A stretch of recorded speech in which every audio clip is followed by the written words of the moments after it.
welcome to this kind of in focus short conversation on Whitewater Community Television's WGTV Channel 11. I'm having a chance to speak with Nick Elder, who along with his wife owns the Old Tin Roof Antiques in Cambridge City. You're a Milton resident, your business is in Cambridge City.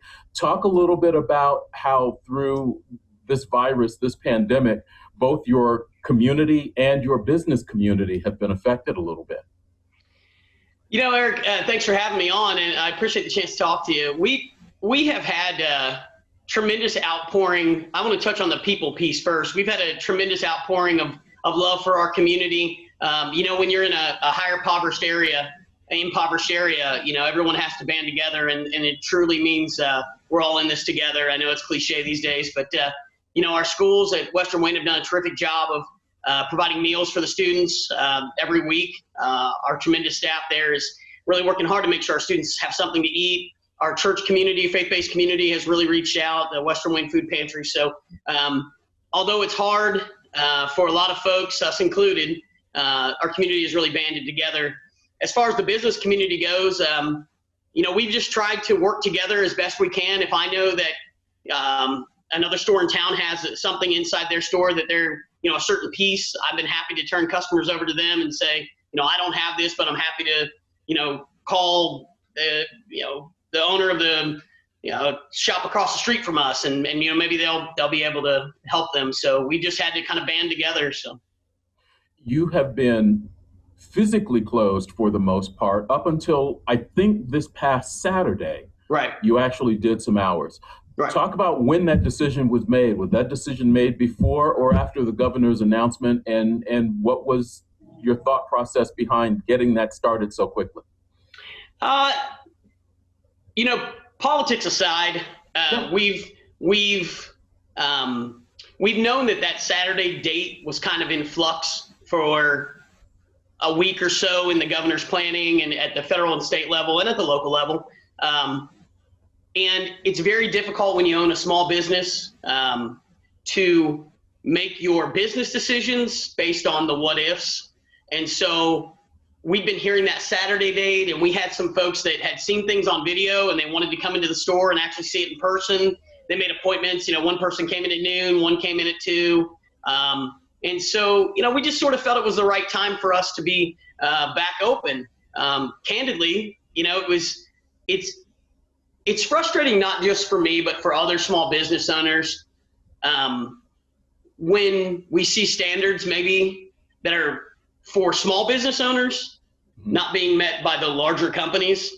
You know, if you're going to ask the small business owners to have everyone in their store be tested, everyone wear face masks, insist that all of our customers wear face masks, disinfect daily, provide hand sanitizer, we are more than happy to do that, and that's what we've been doing. Tanya and I wore masks. We insisted that all the customers come into our store Saturday wore masks, and they did. We spent the previous week, I made a bleach water solution, and we bleached all the high surface areas. We took Clorox wipes to every antique we have in the store to disinfect. Like I said, we kept having hand sanitizer available at the front of the store, insisted that they use it. So I think we've taken the precautions that need to be taken. And you have to remember, Eric, that in our shops, antique business in general, less than 10 people in the store, that's no problem for us. I mean, we typically get 1 or 2 customers at a time. Right. It's not a big volume business. So talk about during the shutdown, how you were able to continue to connect with people and at least do a little bit of business to keep yourself up and running. And has it in any way changed your business model or altered your business model? Sure. You know, our business model all along has been a customer walking off the street based business. Not all antique shops are like that. You know, a lot of antique dealers, frankly, do 90% of their business online, or they may do a one-day show somewhere.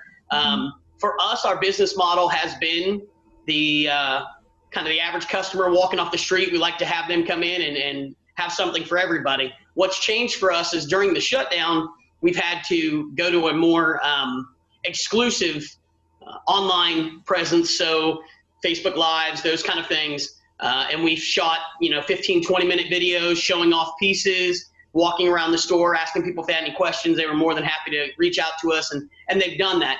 What time will probably tell, now that people are going to start trickling into the stores, it will tell how much that online business drops off. But what's changed is I've seen that it can work. So we are going to continue that for the foreseeable future, live videos, offering to ship things to people, offering gift cards. We'll see. And if it's something that works, we'll keep doing it. But if not, I suspect there will be a drop in the online shopping because, frankly, people are home with not much else to do. And so they can watch a video and, click, click, click and buy something. So we'll see what that looks like.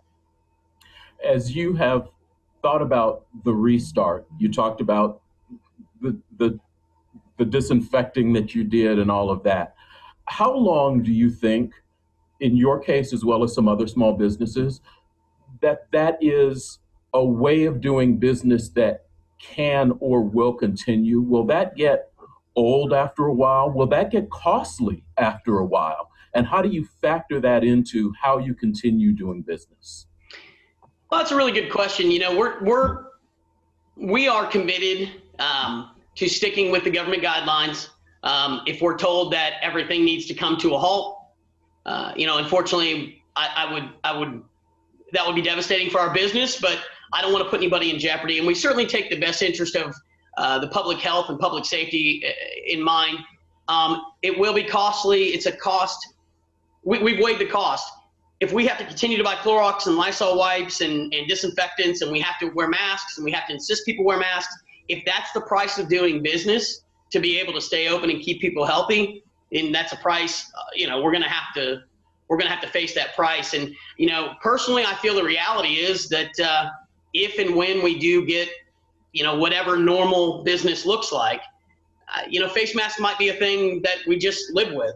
And that might be the point we're at in order to do business. So the reality is we can't just say for the next 2 years we're going to be closed. That's not reality for a lot of small business owners. And so we have to find those ways to navigate our new normal. You mentioned if they say we have to be closed, we'll be closed.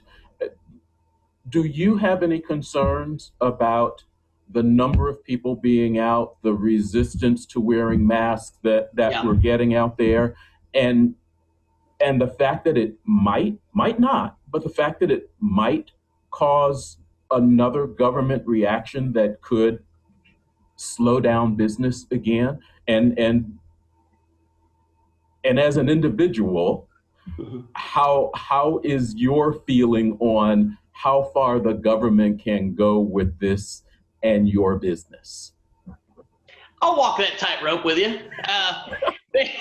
I'm really trying not to make this overly political, and I get you. That. Here's what I'll say.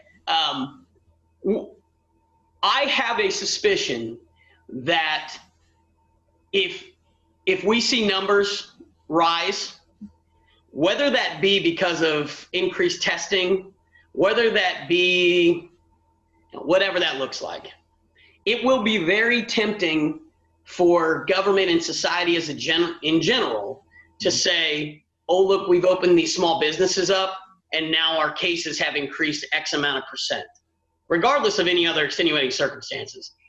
Do I think that by opening small mom and pops, two-person operations, a few customers at a time, is going to make an incremental difference versus the people being in the big box stores that truly haven't?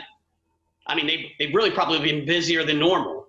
I don't know that it's going to make that big of a difference to have these small one or two person operations open. But I will say that if people, I'm a fan of small business, but if people don't follow the rules and if people don't wear their masks, we're just asking to get the restrictions put back in place. And I think, unfortunately, if the resistance to wearing masks, the resistance to social distancing and those things, it's kind of like when your teacher said, the longer you talk, the longer we're going to sit here and you're going to miss recess. Well, that's kind of where we're at now. Yeah, that's kind of where we're at, I mean, they tell you to wear a mask and you can continue on your normal day. Just put a mask on. I mean, I don't love it either, but it is what it is. And if that's how we have to get our economy back open, people really need to do that. This is an In Focus short conversation. We're speaking with Nick Elder, along with his wife, the owner of the Old Tin Roof Antiques in Cambridge City. I appreciate you taking some time and talking to me. Since I've got you here, for people who haven't been in your business, tell us where you are and talk a little bit about your store. What kind of things can people find when they come in? Sure. We are, like Eric said, the Old Tin Roof Antiques. We're at 114 West Main Street in Cambridge City, right downtown. We have a good mix. We have mostly primitive antique furniture, so chippy paint kind of stuff. Shabby chic, people like to call it. We have Victorian furniture.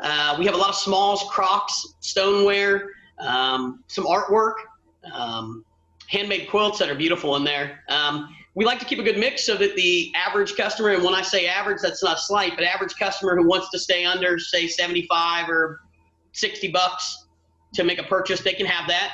We also have higher end furniture or higher end pieces for the more mature customer down the road who has a higher end collection. We encourage people to go either online, so look at our Facebook page, or ask us personally. We can reach out to us and we can send individual pictures to people. We can show you your specific pieces, but you can get a better collection on our Facebook page. You can see what we've got. Okay, and the Facebook page is the Old Tin Roof Antiques. Okay, is there a website? Yes, www.oldtinroofantiques.com. Okay. Pretty unique, So, hey, listen, you got to go with what works. Yeah, that's it.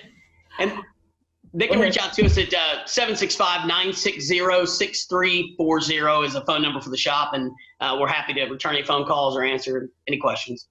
What are the hours that you're working under right now, Nick? So the hours that we're going to keep up is we're looking at Thursday, Friday, Saturday for now. Thursday, Friday, Saturday, Sunday, 10 to 5. On Sundays, we're looking at 12 to 5. Our normal business hours, pandemic aside, right, was Tuesday, Wednesday, Thursday, Friday, Saturday. So those 5 days. Based on traffic, we're going to play it by ear. If we may go in this Tuesday. We'll keep people posted and just kind of give it a shot. And if it's not worthwhile, if no one's there, no one's there. So, but for sure the weekends. Sounds good. The Old Tin Roof Antiques in Cambridge City, Nick Elder, thank you. I appreciate you taking some time and talking with me. I really do. Eric, I really appreciate it. Come to Cambridge City, everybody. Even if it's not our shop, the town's worth coming to. All right. It sure is. Thanks, Nick. See ya. Have a good day.